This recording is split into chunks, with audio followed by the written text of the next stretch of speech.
सावधान।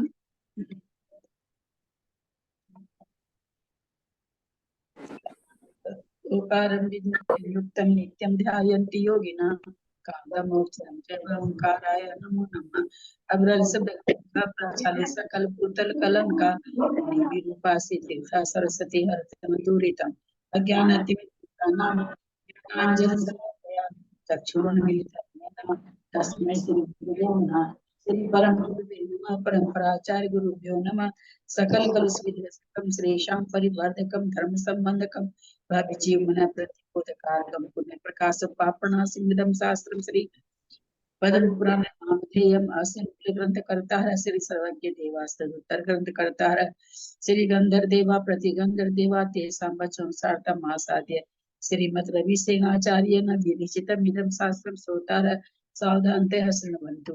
मंगलम भगवान वीरो मंगलम गौतमो गनि मंगलम कुंद कुंदादो जैन धर्मोस्तु मंगलम सर्व मंगल मांगल्यम सर्व कल्याणकारकम प्रधानम सर्वधर्माणां जैनम जय स्तूप जय तु शासनम जैनम जय तु शासनम जैनम जय तु शासनम सरस्वती नमस्तुभ्यं वरदे कामरूपिणी विद्यारंभं करिष्यामि सिद्धिर्भवतु मे सदा। द्वादशांग जिनवानी माता की जय। परम मांगलिक ग्रंथ पद्म पुराण ग्रंथराज की जय। रवि सेन आचार्य की जय। पन्नालाल जी साहित्यकार की जय। कढ़ाई दीप पे विराजमान सभी आचार्य उपाध्याय सर्व साधु के चरणों में नमोस्तु नमोस्तु नमोस्तु। सभी आर्यका माता जी के चरणों में बंदामी बंदामी बंदामी। सभी छुल्लक छुलिका एलक के चरणों में इच्छामी इच्छामी इच्छामी। सभी प्रतिमाधारी के चरणों में वंदना रूप में विराजमान पूज्य जनों का सादर चरण स्पर्श सभी से सादर जय। हम लोग पद्म पुराण ग्रंथ आज पढ़ रहे हैं जिसके रचयिता रवि सेन आचार्य हैं। सिद्धं सिद्धं प्रणमि सिद्धं संपूर्ण भव्यार्थं सिद्धे कारणमुत्तमं प्रशस्त दर्शन ज्ञान चारित्र प्रतिपादनं सुरेंद्र मुक्ताश्लिष्ट पद पद्मांशुकेशरं प्रणमामि महावीरं लोकत्रयीय मंगलम प्रणमामि महावीरं लोकत्रयीय मंगलम प्रणमामि महावीरं लोकत्रयीय मंगलम। बोलो महावीर भगवान की जय। कहाँ पढ़ना है, किसको क्या पढ़ना है? निषेध भी पढ़ेंगी। हिंदी का ना, हिंदी का निषेध नहीं है।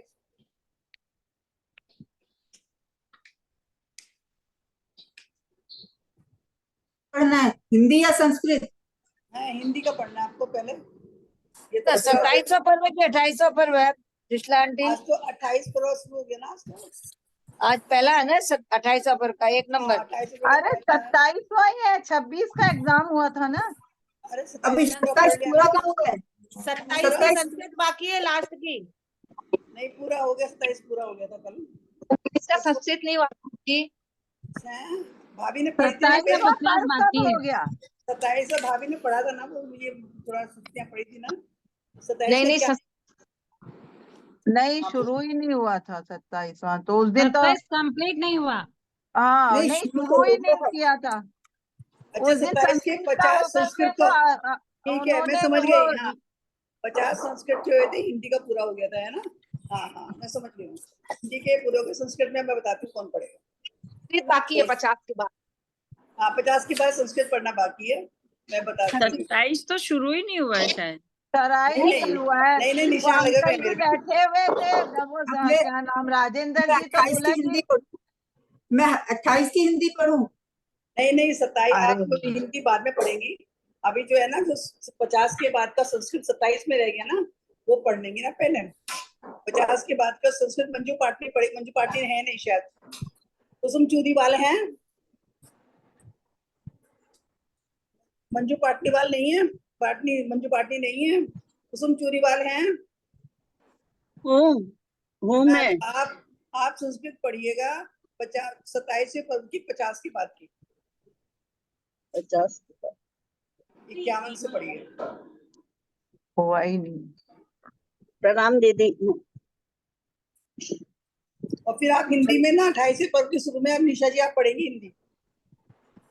जनक कनकं दृष्ट्वा परं गहनमागतम् अचोदयदति क्रुद्धो दुर्वारकरिणां घटाम् वर्वर्यस्तु महासैन्य भग्नेर्भग्ने पुनः पुनः भीमेर्जन कराजौ दिक्षु सर्वासु वेष्टितः एतस्मिन्नन्तरे प्राप्त पद्मसौमित्रिणा सह अपारं गहनं सैन्यं पश्य चारुलोचन दृष्ट्वा तस्य दक्षत्रं क्लिशीर्णं शत्रुवाहिनी तं सन्तति स्फीता पौर्णमासी विधुं यथा आश्वासितस्य वार्णोर्जनको दस्तकङ्कट तेन जन्तुं यथा दुःखी धर्मेण जगदायुषा राघवो रथमारूढो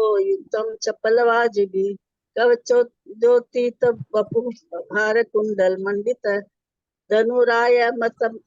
धनुरायतमास्थाय सर्पनिर्ध्वज प्रकीर्णकोल्वनच्छन्नो धरणिधीरमानसः प्रविशन् विपुलं सैन्यं लीलय लोकवत्सल सुभटे पूर्यमाणः सन् मत्यर्क इव रश्मिभिः संरक्ष्य जनकं प्रीतः कनकं च यथाविधि वलं व्यध्वंस क्षेत्रोरि भवत कदलीवनं तथैव लक्ष्मणस्तत्र बाणानाकर्णः संहतान् ववर्ष वायुना नूनं सागरे जलदो यथा निशितानि च चक्राणि शक्तिश्च कनकानि च शूलक्रक च निर्धाता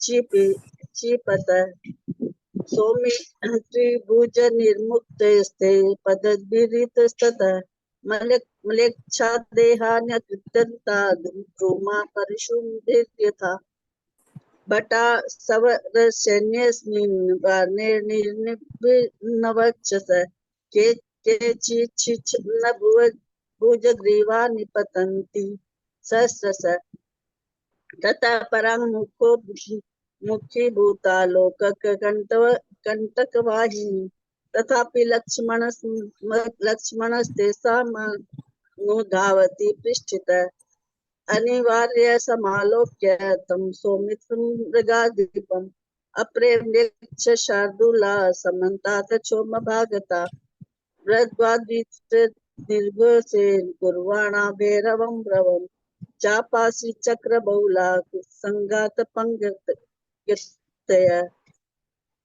रक्तवस्त्रशिरस्त्राणा केचिद्वरधारिण असिधेनुकराक्रूरा नानावर्णाङ्गधारिण केचिद्भिन्नाजन्नच्छाया पत्रसोपरे केचित् कर्दमंसङ्काशा केचित्ताम्रसमश्रीस कटिसूत्रमणिप्राय पत्रचिवर्धारिण नानाधातु विलिप्ताङ्गा मञ्जरी कृतशेखरा वराटकावदर्शना विशालपीठोदरा विरेजुसैन्यबद्धेजु कूटजा इव पुष्पितः अपरेशवरारेजुर्विसनायुधपाणय तीनजङ्घाभुजस्कन्धा असुरा इव दर्पिता निर्दया पशुमांसादो मूढा प्राणिवधो तथा आरम्य जन्मनः पापा ससारकम्बकारिण वराहम्यहि सभ्याद्वृक्कङ्गादिके तव नानायानच्छदक्षनस्तस्तामन्ताः सुभीषणा नानायुद्धकृतध्वन्ता महावेगपदातय सागरोर्विनिमाश्चण्डा नानाभीषणनिस्वना लक्ष्मणस्माधरं बभ्रुं शुद्धा शबरनिर्गदा निसम्मतमातेन प्रेरिता पुरुरहंसः अधावल्लक्ष्मणस्तेषां निपाताय समुद्यत यथा मोहानां महावेगो गजाधिपः विद्यमानानि पेतुस्ते स्तेरे वसुधा तले विद्रुद्रुवर संख्याश्च विद्याविच्छतमूर्तय तथा संहारयन सौम्यमन्तरङ्गत्वमोनित समं सकल सैन्यन्ने लक्ष्मणना मुखं चित तेनाभ्यगत मात्रेण प्रवृत्ते भैरवे मृदे लक्षणस्य धनुश्चिह्न वाणे सन्ततवर्षिभिः कृपाणं यावददत्ते लक्ष्मणो विविधिकृत समीरणजवं तावत् पद्मो रथं चोदयत लक्ष्मणस्योपनीताश्च रोतोन्यक्षेपवर्जित अपारमदहत सैन्यं राम कच्छविमाभिमेवानल कश्चिच्छेदवनाते कञ्चन कतोमरे चक्रे शिरांसि केषाञ्चित्कुस्तितोष्टान्यपातयत् नाश भयपूर्णा च यथा म्लेच्छवाहिनी विध्वस्त चामरक्षत्रध्वजं चापसमाकुला निमिषान्तरं मात्रेण रामेणाक्लिष्टकर्मणा म्लेच्छा निराकृत सर्वे कषाया इव साधुना आगतो यश्च सैन्येन निस्परेणोदधीत्यथा वीतोस्त्वेदर्शभिषोऽयं म्लेच्छराजो विनिसृत परन्दमुखी कृत्ये क्लिवे केमेर्निर्निर्तेरिति त्वमिष्टिना समं राम कृतिनिवव्रते सुखम् अमेस्मया कुलां म्लेच्छा विहाय विजिगीषूताम् आश्रित्य स निबुध्यन्ते याद्रीन् समये नावत स्थिरे कन्दमूलफलाहारस्तज्जुरोद्रकर्मताम् राघवादभयमापन्ना नेतया यादिवोरगा सानुजस्तनुजं पद्मो विग्रहे शांत विग्रह विसर्ज जनकम् इष्टं जनकाभिमुखो गतमतः प्रजात परमानंदारे में विस्मित मानसा रराज पृथ्वी सर्वा भूत्या कृत योगे यथा धर्मार्थ काम संसक्ते पुरो से निशितम जगत व्यतीत हिम संग्रादे नक्षत्रेरंबरम यथा महात्म्यादमुतो राजन् दुहिता लोक सुंदरी जनकेन प्रसन्नेव राघवस्य प्रकल्पिता।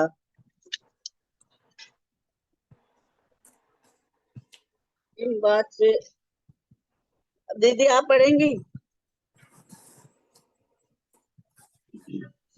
किं वात्रकृत्य बहुभाषितेन किं श्रेणिसननु कर्म पुंसां समागते गच्छति हेतुभावं वियोजने वसुजनेन साकं सोऽयं महात्मा भुवने समस्ते गतः प्रतापं परमं सुभाग्य गुणैररण्य प्रमिते रूपे तु रवियर्थोद्भूत परमयूखे इत्यास्य रविसेनाचार्य प्रोक्ते पद्मचरिते मलिच पराजय संकीर्तनम नाम सप्तविंशतितमं पर्व। तो इसके एग्जाम कब होगी ललिता जी? फिर ये पूरा हो गया तो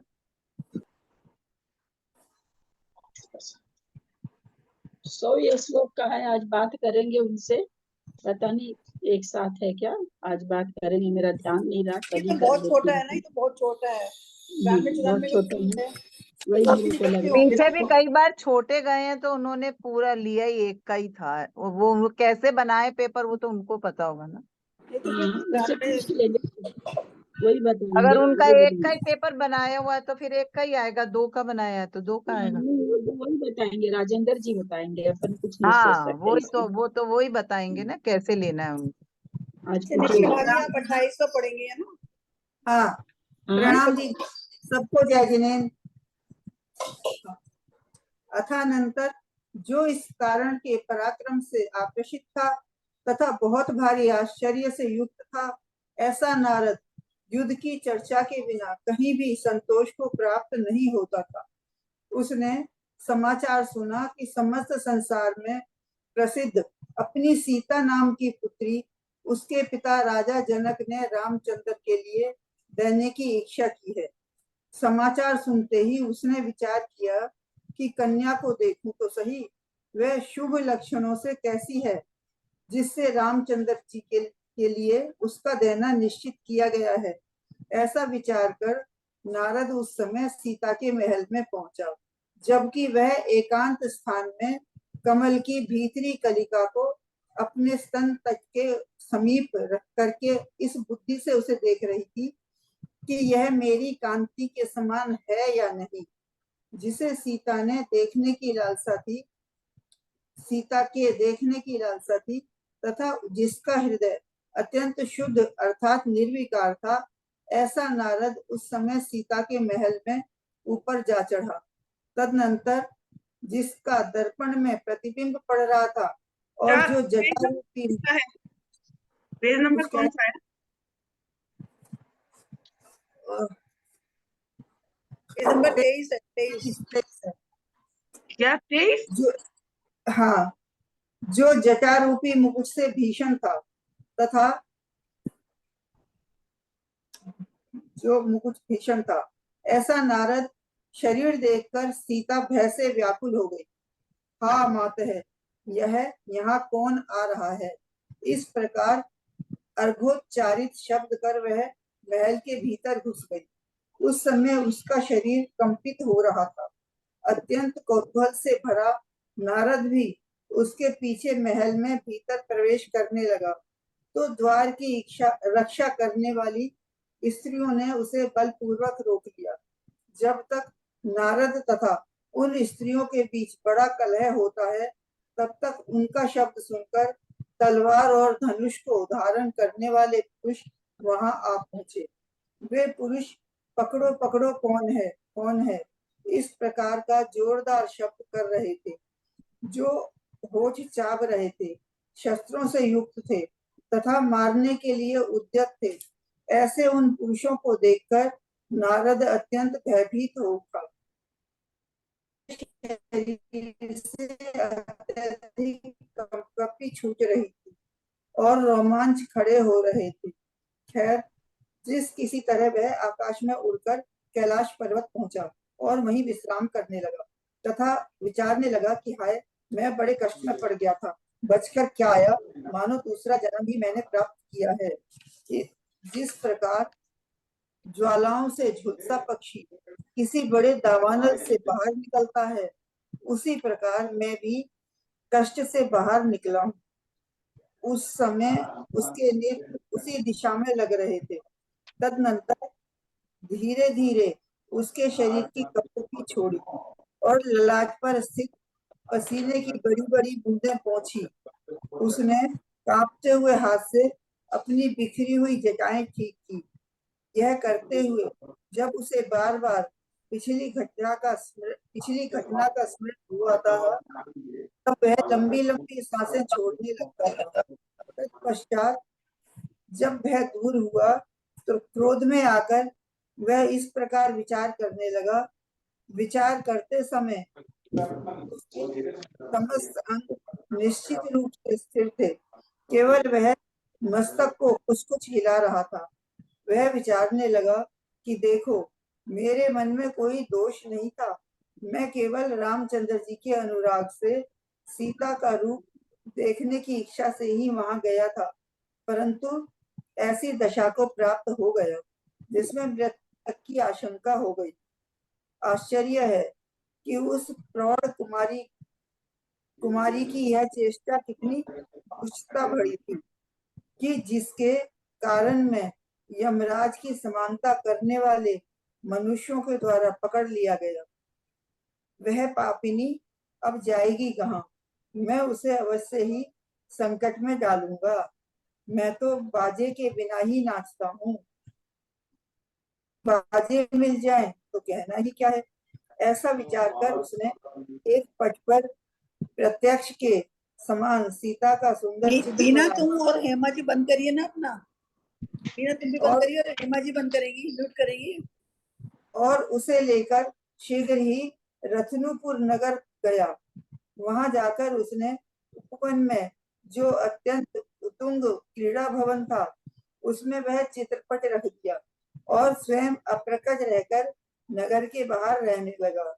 अथांतर किसी दिन अनेक कुमारों के साथ क्रीड़ा करता हुआ भामंजल कुमार वहां आया। सो चित्र में अंकित बहन सीता को देखकर वह अज्ञानवश शीघ्र ही लज्जा, शास्त्र ज्ञान और स्मृति से रहित हो गया। अर्थात सीता के चित्र को देखकर इतना कामाकुलित हुआ कि लज्जा, शास्त्र और स्मृति आदि सबको भूल गया।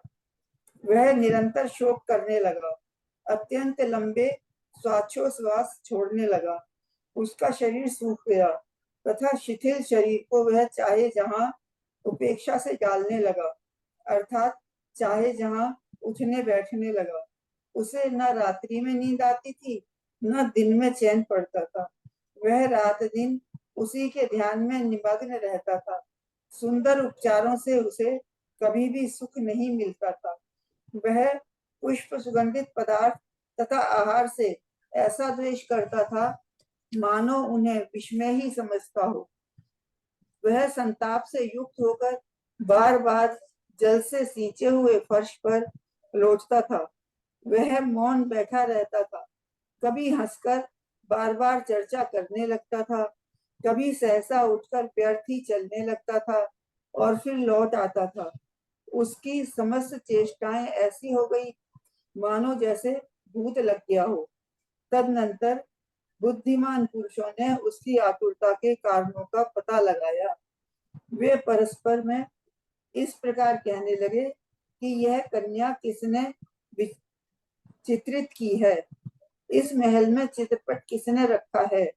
जान पड़ता है यह सब नारद की चेष्टा है। तदनंतर जब नारद ने सुना कि हमारे कार्य से भामंडल कुमार अत्यंत आकुल हो रहा है, तब उसने निशंक होकर बंधुओं के लिए दर्शन दिया। उन सब ने बड़े आदर से नारद की पूजा की, नमस्कार किया तथा पूछा कि हे मुने, कहो आपने ऐसी कन्या कहाँ देखी है? यह कोई नागकुमार देव की अंगना है या पृथ्वी पर आई हुई किसी कल्पवासी देव की स्त्री आपने किसी तरह देखी है? तदनंतर परम विनय को धारण करता तथा स्वयं ही आश्चर्य को प्राप्त हो बार बार सिर हिलाता हुआ नारद कहने लगा कि इसी मध्य लोक में अत्यंत मनोहर मिथिला नाम की नगरी है। उसमें इंद्र केतु का पुत्र जनक नाम का राजा रहता है। उसके मन को बांधने वाली विदेहा नाम की प्रिया है। उन दोनों की ही यह सीता नाम की कन्या है। यह कन्या उन दोनों के गोत्र का मानो सर्वस्व ही है। भामंडल के भाई बंधुओं से ऐसा कहकर उसने भामंडल से कहा कि हे बालक, तू विषाद को प्राप्त मत हो, यह कन्या तुझे सुलभ ही है। तू इसके रूप मात्र से ही ऐसी अवस्था को प्राप्त हो रहा है, फिर इसके जो हाव भाव विक्रम, उनका वर्णन करने के लिए कौन समर्थ है? उसने तुम्हारा चित्त आकृष्ट कर लिया, इसमें आश्चर्य ही क्या है? वह तो धर्म ध्यान में सुदृढ़ रूप से निबद्ध मुनियों के चित्त को भी आकृष्ट कर सकती है। मैंने चित्रपट में उसका यह केवल आकार मात्र ही अंकित किया है। उसका जो लावण्य है वह तो उसी में है, अन्यत्र सुलभ नहीं है। यह नव यौवन से उत्पन्न कांति रूपी समुद्र की तरंगों के समान जान पड़ती है, मानो स्तन रूपी कलशों के सहारे तैर ही रही हो। कांति से वस्त्र को द्रोहित करने वाले उसके नितंब यदि देखने में आ जाएं, तो निश्चित ही वह योगियों के मन को भी समूल उखाड़ कर फेंक दे। आपको छोड़कर और यह किसके योग्य हो सकती है? इस कार्य में यत्न करो जिससे योग्य समागम प्राप्त हो सके। इतना कहकर नारद तो कृतकृत्य हो इच्छित स्थान पर चला गया। पर इधर भामंडल काम के बाणों से पीड़ित ताड़ित हो उसी प्रकार विचार करने लगा कि चूंकि मेरा मन काम से इतना आकुल हो रहा है कि यदि मैं शीघ्र ही इस स्त्री रत्न को नहीं पाता हूँ, तो अवश्य ही जीवित नहीं रह सकूंगा।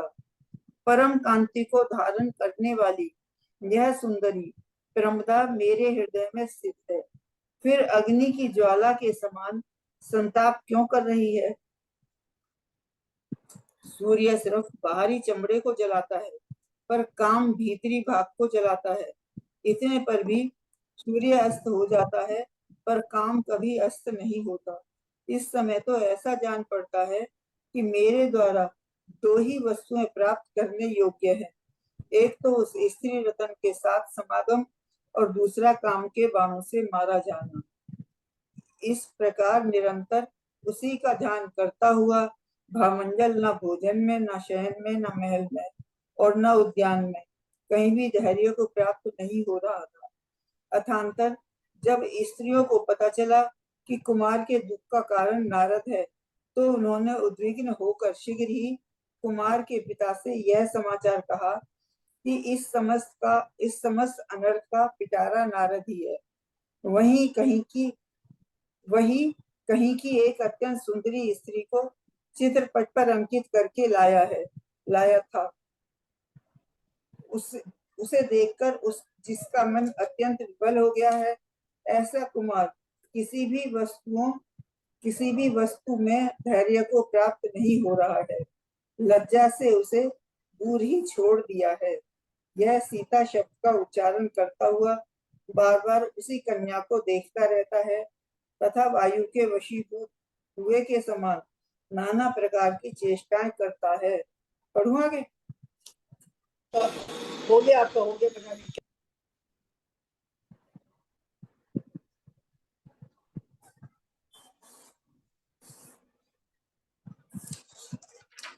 सरला पाटनी जी पढ़ेंगी क्या? सरला पाटनी नहीं है? सरला पाटनी सरला- नहीं है? नहीं है, नहीं। नहीं है। मंजू तिल्ली है? नहीं है। सरिता चन्नी है? सरिता जी चन्नी वाली सरिता जी हैं? नहीं है। सुमन नहीं है वो। सेठी? नहीं है, कोई नहीं है। सुमन सेठी हैदराबाद हैं?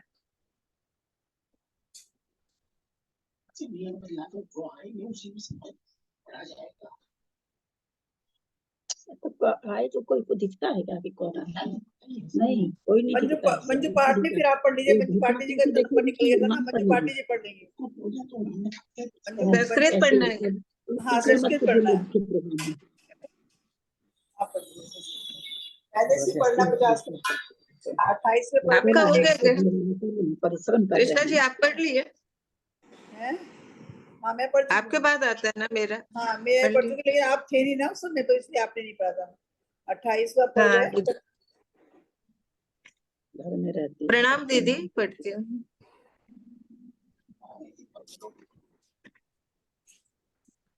इदक पराकर्मा दृष्टो 50 के बाद नारद में पढ़ना।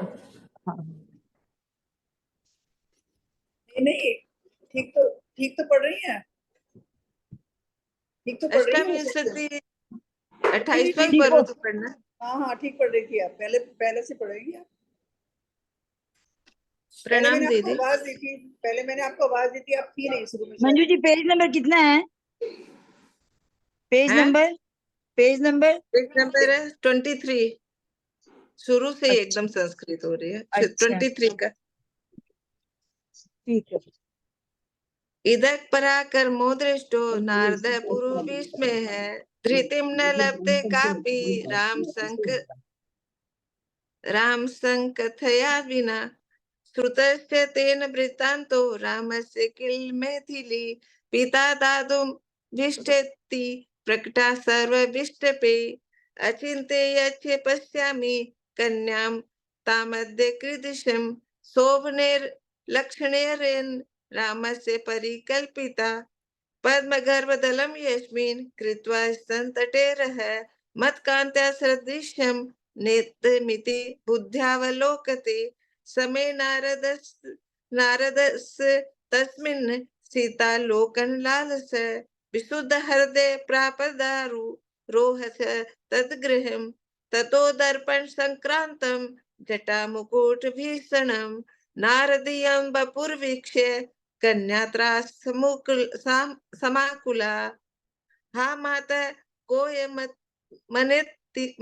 मतेत्री कृत्वा प्रस्खलित स्वनम विवेश गर्भभवनम वेपमानसा शरीरिका नारदो नुपदम तस्या विसन्नति कुतूहल नारभो नारीभिर्द्वार पालिभि सावष्टम्भ मरुद्धयत् यावत् तस्य च तासां च कलहो वर्तते महान् तावत् शब्देन सम्प्रापूर्णरा खङ्गधनुर्धरा गृहतां कोयमित्य युद्धतस्वना कुत्सितोष्टान् नरान् दृष्टा सशस्त्रान् हन्तुमुद्यतान् नारदः परमं बिभ्रद्भय मुत्कण्ठ बेपथु ऊर्ध्वरोभागमुत्पत्य विश्रान्तोष्टा पदाचले अचिन्त्यस्य हा कष्टं प्राप्तोऽस्मि जननं पुनः निष्क्रान्तोऽस्मि महादावत् पक्षी ज्वाला हतो हरिता सने च ततः कंपम तद दिग्नेस्य ते क्षणो मुच्यते ममार्ज च ललाटस्थान स्वेद बिंदुन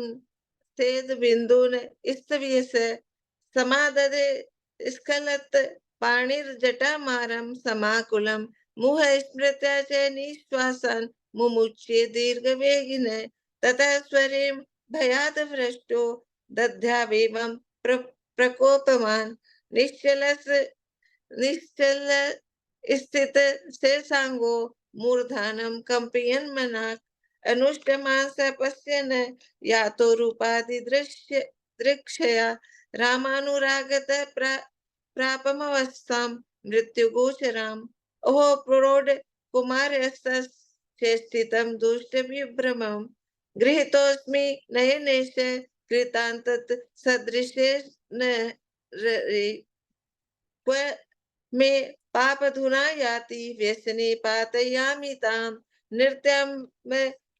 नृत्यामे यातो मुक्तोऽपि किमुतातोऽद्य संयुक्त विचिन्त्येवं द्रुतं गत्वा नगरं रत्नपुरं सीतारूपं पठिन्यस्य प्रत्यक्षमेव सुन्दरं चकारो पवने चन्द्रगते क्रीडन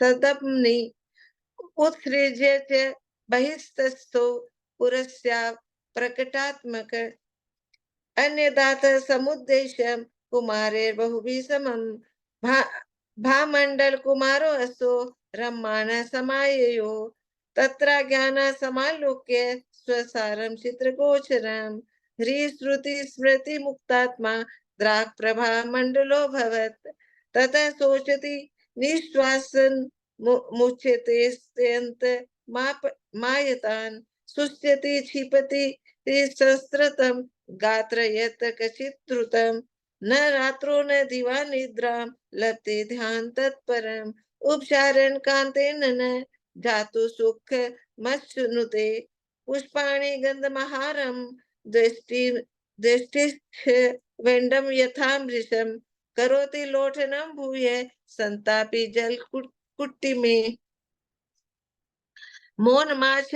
मौनमाचरति स्मित्वा करोति न कथामुः सहसो तिष्ठति व्यर्थयासि भूयो निवर्तते ततो गृहीतस्य सदृश्यस्य तेर्विचेष्टिते ज्ञातं तदा तुरत्वस्य कारणमतिशालिभिः जगदुश्चैव मन्योन्यं कन्यनं तेन चित्रिता पट्टोत्र निहितो गेहे स्यात् वा नारचेष्टितं ततः श्रुता कुमारं तमाकुलं स्वेन कर्मणा नारदस्तस्य बन्धूनां विस्रब्धो दर्शनं ददौ आदरेण च ते पृष्ठ कृतपूजा नमस्कृति मुने कथय कन्येयं दृष्टा क भवते दृशी महोरगांगना किं स्यात् भवेत् किं वा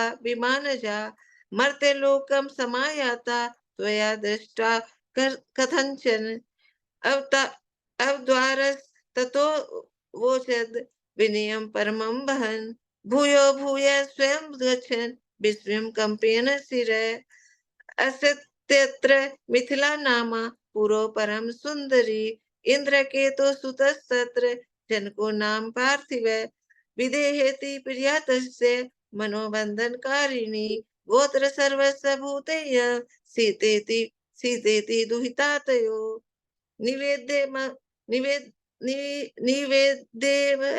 मसोभ्य कुमारं पुनरुक्तवान् बालमाया विषादं त्वं तयेवं सुलभेवि रूपमात्रं यतो अस्ति गम्यस्या भावमीदृशं ये तस्याभि ब्रह्मा भद्रकस्तान् वर्णितुं क्षमे तथा तया चित्तं समाकृष्टं तवेति किमिहाद भूतं धर्म ध्याने दृढ़ं बद्धं मुनीनामपि साहरेत आकार मात्र मनेत तस्या न्यस्तं मया पटे लावण्यं यतु ततस्यास् तस्या मे वेदीदृशं नव यौवन संभूत कांति सागर विशिशु सा तिष्ठति तरन्तीव ससंता स्तन कुंभयो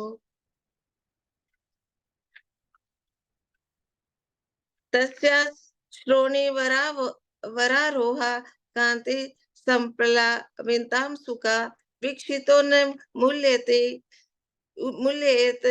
स्वान्तं समूलमपि योगिनां मुकत्वा भवन्त मन्यस्य सेयं कस्योचिता भवेत् यत्नं वस्तुते कुर्वन्ना जायतां योग्ये संगम इत्युक्त्वा चरितार्थ सन्नारदो गानमनिश्चितं दद्यो भामण्डलोपेयं स्मर सायक ताडित क्षेपिष्टं प्रमदारत्नं न लभ्यं यदि दृश्यं न जीवेमं तदागस्यं स्मराकुलित मानसः धारयन्ति परं कान्तिमयं मे हृदये स्थिता कथं न कुरुते तापमग्नि ज्वालेव सुंदरी दहति त्वच्च मेवार्को बहिरन्तरस्य मथ अन्तरर्धिरस्ति सूर्यस्य मन्मथस्य न विद्यते द्वयमेवं ध्रुवं मन्ये प्राप्तव्यं धुना मया तया मा संगमः साकं मरणं वा स्मरे सुभिः अनारतमिति ध्यायन् न शयन न च न प्रसादे न चोद्याने धृतिं भामण्डलो गमत् स्त्रियोथ नारदं मत्वा कुमारा सुख कारणं ससंभ्रमं समुद्विग्ना पितुरस्य न वेदयन् नथानर्थ समुद्गयन् नारदे नाहृता पटे चित्रीकृत्याङ्गना कापि रूपातिशय योगिनी समालोके कुमारस्तां विहलीभूत मानस धृतिं न लभते कापि तृपया दूरमुज्झितः। प्रणाम दीदी, हो गया 50। अभी 51 से हिंदी करेंगे कोई। आशा ठोलिया है क्या? आशा ठोलिया है क्या? आशा ठोलिया नहीं है तो मधुकाला जी हैं। अगर आशा ठोलिया है तो आशा ठोलिया करिए, नहीं मधुकाला जी करिए। रांची से हैं मधुकाला। हाँ, मैं पढ़ रही हूँ दीदी। क्या नाम है? आशा ठोलिया, मधुकाला। काला। हाँ ठीक है, आप पढ़िए। 51 से हिंदी बोल दूं ना? हाँ हाँ 51 से। मलेच्छों की सेना, दीदी को प्रणाम। मलेच्छों की सेना बहुत बड़ी तथा भयंकर थी, इसीलिए उसने बार बार भग्न होने पर भी राजा जनक को सब दिशाओं में घेर लिया। इसी बीच में सुंदर नेत्रों को धारण करने वाले राम लक्ष्मण के साथ वहां जा पहुंचे। पहुंचते ही उन्होंने शत्रु की आप अपार तथा कहाँ पढ़ रही है? गलत पढ़ रही है। पढ़ रही हो? कहाँ पढ़ रही हैं? हाँ, ये 51 से 28वां पढ़ना। पढ़ रही है ना, 28वां 28 का पढ़ो। ये 28 27 अब 27 सॉरी, पढ़ रही हैं। पन्ना 28 पलट का गया। 26 में है। नहीं, पन्ना पलट गया था दीदी। वह भोजनादि समस्त कार्यों से विमुख हो गया, अर्थात उसने खाना पीना सब छोड़ दिया है। इसीलिए जब तक प्राण इसे नहीं छोड़ते हैं तब तक उसके पहले ही इसे धैर्य उत्पन्न कराने के लिए कोई उपाय सोचा जाए। तदनंतर चंद्रगति विद्याधर इस समाचार को सुनकर घबराया हुआ स्त्री के साथ आकर पुत्र से इस प्रकार बोला कि हे पुत्र, स्वस्थ चित्त होकर भोजनादि समस्त क्रियाएं करो। मैं तुम्हारे मन में स्थित उस कन्या को वरता हूँ, अर्थात तेरे लिए स्वीकार करता हूँ। इस प्रकार पुत्र को सांत्वना देकर चंद्रगति विद्याधर हर्ष, विषाद और विस्मय को धारण करता हुआ एकांत में अपनी स्त्री से बोला कि हे आर्य, विद्याधरों की अनुपम कन्याएं छोड़कर हम लोगों का भूमि गोचरियों के साथ घर जाना कैसे ठीक हो सकता है। याचना करने पर भी यदि उसने कन्या नहीं दी तो उस समय मुख की क्या कांति होगी। इसीलिए कन्या के प्रिय पिता को किसी उपाय से शीघ्र ही यहीं बुलाता हूँ। इस विषय में कोई दूसरा मार्ग शोभा नहीं देता। स्त्री ने उत्तर दिया कि हे नाथ, उचित और अनुचित तो आप ही जानते हैं, पर इतना अवश्य कहती हूँ कि आपकी बात मुझे भी अच्छी लगती है। तदनंतर राजा ने चपल वेग नामक मृत्यु को आदर पूर्वक बुलाकर उसके कान में सब वृंदात सूचित कर दिया। तत्पश्चात स्वामी की आज्ञा से संतुष्ट हुआ चपल वेग शीघ्र ही उस प्रकार मिथिला की ओर चला जिस प्रकार की हर्ष से भरा तरुण हंस सुगंधित से सुचित कमलिनी की ओर चलता है। उसने आकाश से उतरकर सुंदर घोड़े का रूप बनाया और वह गाय भैंसा अश्व तथा हाथी आदि पशुओं को भयभीत करने के लिए उद्यत हुआ। वह जिस देश के घात करने में प्रवृत्त होता था उसी ओर से रोने का प्रबल शब्द उठ खड़ा होता था।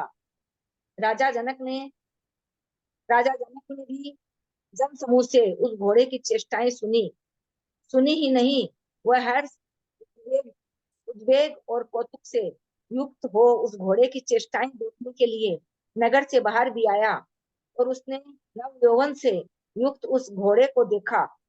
वह घोड़ा अत्यंत ऊंचा था, मन को अपनी ओर खींचने वाला था। उसके शरीर में अच्छे अच्छे लक्षण विद्यमान हो रहे थे। दक्षिण अंग में महान आवर्त थी, उसका मुख तथा उदर कृष्य था। वह अत्यंत बलवान था। टापों के अग्रभाग से वह पृथ्वी को ताड़ित कर रहा था। उससे ऐसा जान पड़ता था मानो मृदंग ही बजा रहा हो। साधारण व्यक्ति उस पर चढ़ने पर असमर्थ थे तथा उसका नथना कंपित हो रहा था।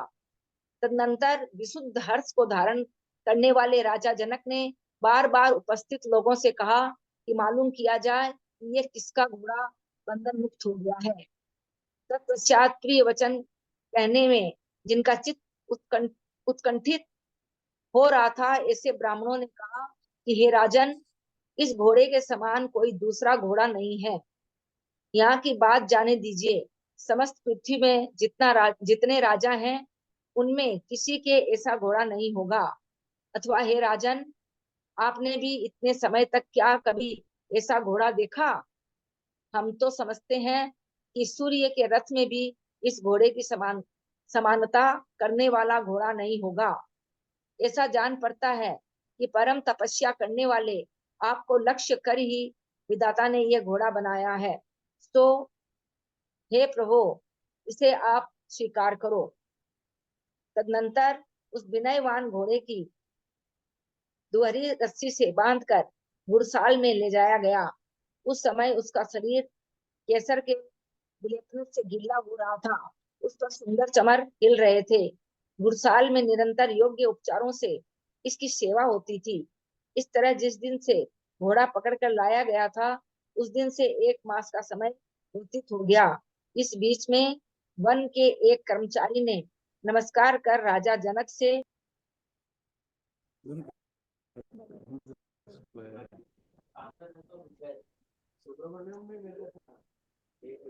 जनक के ललिता जी ये चप्पल वेग नामक भृत्य, भृत्य मतलब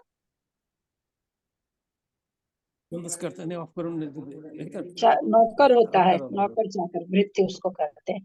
अच्छा, भृत्य मतलब नौकर चाकर। ठीक।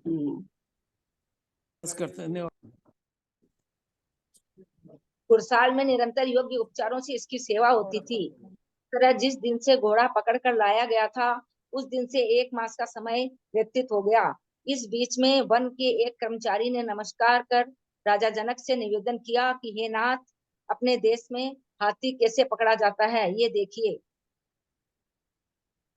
तदनंतर प्रसन्नता से भरे राजा जनक उतुंग गजराज पर सवार होकर चले। वन का कर्मचारी उन्हें मार्ग बताता जाता था। इस तरह राजा जनक किसी बड़े वन में प्रविष्ट हुए।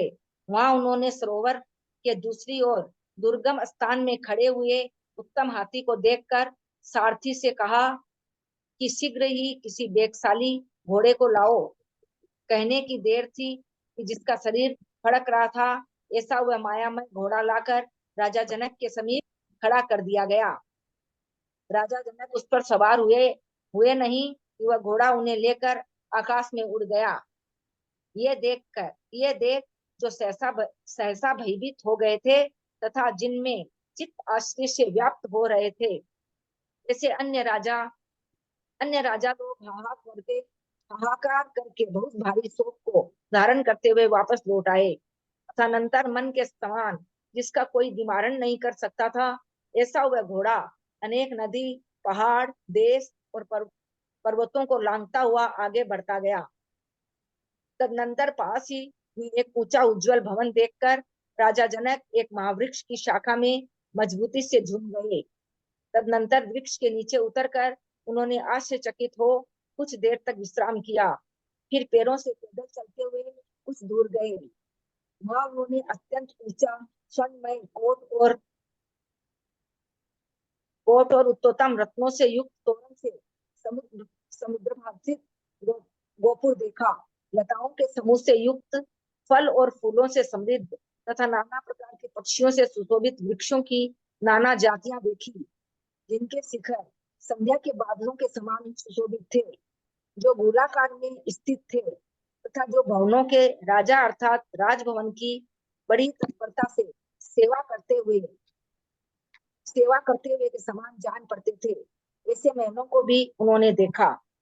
तदनंतर अतिशय चतुर राजा जनक ने दाहिने हाथ में तलवार लेकर सिंह के समान निशंक हो गोपुर में प्रवेश किया। वहां जाकर उन्होंने जहां तहां फैले हुए रंग बिरंगे अनेक प्रकार के फूल देखे, जिनकी सीढ़ियां मणि और स्वर्ण की बनी हुई थी तथा जिनमें स्फटिक के समान स्वच्छ जल भरा था। ऐसी बावड़ियां देखी जिन्हें देखकर आनंद उत्पन्न होता था, जिनकी बहुत भारी सुगंधी दूर दूर तक फैल रही थी, जिनके पल्लवों के समूह हिल रहे थे और जहाँ भरमर संगीत कर रहे थे ऐसे कुंद पुष्पों के विशाल मंडप भी उन्होंने देखे। तदनंतर राजा जनक ने खुले हुए अत्यंत सुंदर स्वच्छ नेत्र से माधवी लताओं की ऊंची जाली के बीच झांक कर एक ऐसा सुंदर मंदिर देखा जो मोतियों की जाली से सुशोभित रत्नमय झरोखे से युक्त था, जो स्वर्ण निर्मित हजारों बड़े बड़े खंभे धारण कर रहा था, नाना प्रकार के रूप से व्याप्त था, मेरू की शिखर के समान जिसकी परवा थी और जिसकी महापीठ वर्ज निबद्ध के समान अत्यंत मजबूत थी। उसे देखकर वे विचार करने लगे कि क्या ये आकाश से गिरा हुआ विमान है अथवा दैत्यों के द्वारा हरण किया हुआ इंद्र का क्रीड़ागृह है, अथवा किसी कारणवश सूर्य की किरणों से जिसके खंड हो गए थे ऐसा पाताल से निकला हुआ नागेंद्र का भवन है। अहो, उस भले घोड़े ने मेरा क्या उपकार किया जिससे मैं इस अद्भुत पूर्व सुंदर मंदिर को देख सका। ऐसा विचार करते हुए राजा जनक ने उस मनोहर मंदिर में प्रवेश किया और वहां जाकर जिनेंद्र भगवान के दर्शन किए, जिन दर्शन के प्रभाव से उनका मुख कमल खिल उठा था। मंदिर में विराजमान जिनेंद्र देव अग्नि की शिखा के समान गौर वर्ण थे। उनका मुख पूर्ण चंद्रमा के समान था। वे पद्मासन से विराजमान थे, बहुत ऊंचे थे, जटारूपी मुकुट को धारण किए हुए थे, 8 प्रात्यारियों से युक्त थे, स्वर्ण कमलों से उनकी पूजा की गई थी, नाना प्रकार के रत्नों से उनकी कांति बढ़ रही थी और वे ऊंचे सिंहासन पर विराजमान थे। तदनंतर जिसके शरीर में रोमांच उठ रहे थे, ऐसे राजा जनक ने हाथ जोड़कर मस्तक से लगाए और बड़ी सावधानी से जिनेंद्र देव को नमस्कार किया। नमस्कार व्हाट्सएप कर देना, बोले भेज दूंगी, रुपया। नमस्कार करते करते उसकी भक्ति इतनी कहाँ अधिक गए बढ़ी कि वह उसके डॉटर अतिरेक के डॉटर के क्या हो गया। हुआ? उत्तर के बाद क्या उन्हें बोला डॉक्टर? मंजू पाटिल जी बंद करिए क्या अपना बोला कृपया। डॉक्टर? वह परम आशीष को धारण करता हुआ किसको निशंक दिखाया हो था? कौन से डॉक्टर? जाकर जो घोड़े का रूप धरकर पाटिल जनक को म्यूट हो जाइए। उसको दिखा देना, कैसे बोल रहे? तो एक बड़ा एक्सरसाइज तथा शीघ्रता से सब माया सहित दूसरा बैठता है, बंद थोड़ी है वो। पूर्ण पर पहुंचा। उसने संतुष्ट होकर अपने स्वामी के लिए नमस्कार कर रहा था कि राजा जनक यहाँ लाए जा चुके हैं तथा सुंदर वन में विशिष्ट जिन मंदिर में उन्हें ठहरा दिया गया है। प्रणाम दीदी।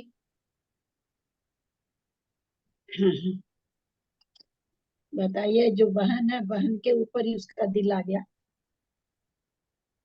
भामंडल का सीता का चित्र पढ़ते करके देखिए क्या होता है आगे।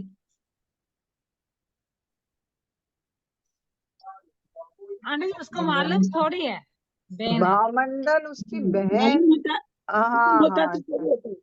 पर ये कुदरत की बात है ना कि भाई का बहन पर ही मन आ गया।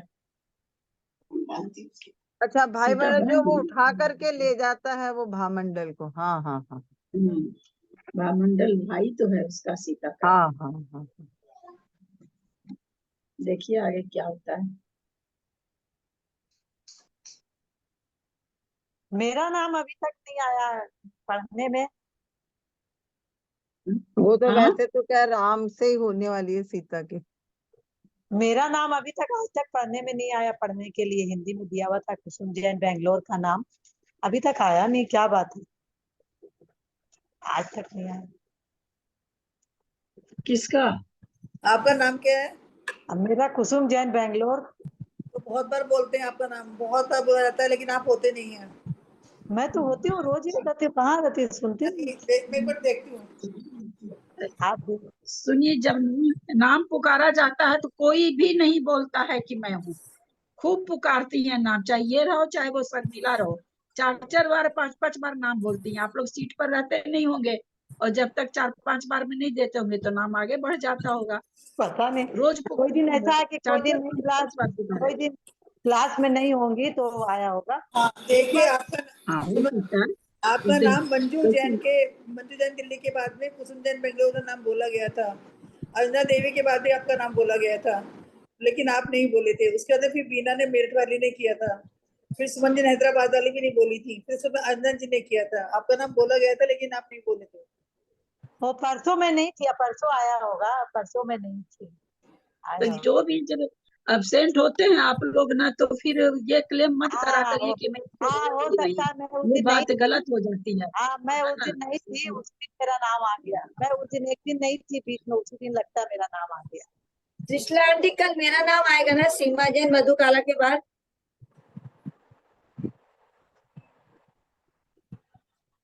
हाँ बताइए अपना क्या है? सीमा जैन मधुकाला के बाद मेरा नाम है सर। एक मिनट में देखती हूँ, दोबारा बनाई ना लिस्ट उन्होंने, तो मैं देखती हूँ। हाँ, सीमा जैन मुंबई आपका नाम है कल। कल सीमा जैन मुंबई का है हिंदी में और सरिता जैन चेन्नई का है। तो सरिता चेन्नई वाली का है हिंदी में, दोनों का नाम है आपका। सीमा जैन मुंबई और सरिता चेन्नई वाली का। मेरा नाम हिंदी में नहीं आया हुआ है। मैंने तो दिया था नाम अपना, कुसुम चूड़ीवाल। हिंदी में आपको तो मेरा नाम नाम नहीं आता। आपका तो बहुत बार बोला गया है नाम। नहीं, हिंदी में नहीं आता मेरा नाम। कुसुम चूड़ीवाल नाम बेटी। दिए ही नहीं है वो हिंदी में। मैं दी थी नाम तो अपना। आप हिंदी में आपका नाम नहीं लिखा हुआ है। संस्कृत हाँ में वो आप तो मैंने हिंदी में आपका दिया। नाम नहीं लिखा हुआ है। हाँ नहीं, लिखा हुआ नहीं है, मैं दी थी नाम लेकिन लिखी नहीं है वो शर्मिला। वो शर्मिला लिखेंगे तो पता लगेगा, है ना। और कल कुसुम चूड़ीवाल ने तो पढ़ लिया ना, आज पढ़ चुकी हैं आज। फिर कल जो है सरला पाटनी का पढ़ने का संस्कृत, फिर मंजू दिल्ली का है, और फिर सरिता जर्नी का है। देखो कौन आते हैं कौन नहीं आते, नहीं है ना। चलो जिनवानी स्तुति करें।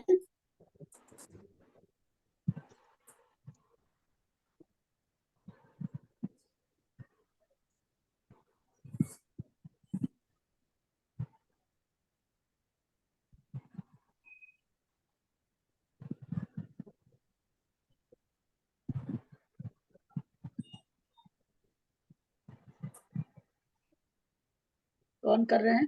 तो ये ललिता जी, महामंडल के माता पिता का नाम जिनके पैदा वैसे हुए वो माने मतलब लिखना होगा कि ये जो चंद्रवती विद्याधर है और वो उनकी वो मतलब वो है वो होगा। माता पिता के नाम तो जनक और उनकी जो पत्नी का नाम क्या था, जनक की पत्नी का नाम वही जनक होगा माता पिता तो। बाकी शंकरी तो क्या तो नाम था, पता याद नहीं आ रहा विदेहा। है। नहीं विदेहा तो जनक की थी ना। हाँ जनक की तो कह रही हूँ। आप विदेहा किससे कह रही नहीं, हो? जनक जो की। उठा करके ले गए थे जिनके पेट में, क्या तो अच्छा नाम अच्छा था। अच्छा, उसकी पत्नी। चंद्रगति तो वो विद्याधर नाम था, और हाँ उसका माता का नाम ध्यान नहीं आ रहा मुझे। हाँ, अभी पिछले उसमें है, हाँ 26 वाले में है उसका। हम्म। चलिए जिनवानी स्तुति करें।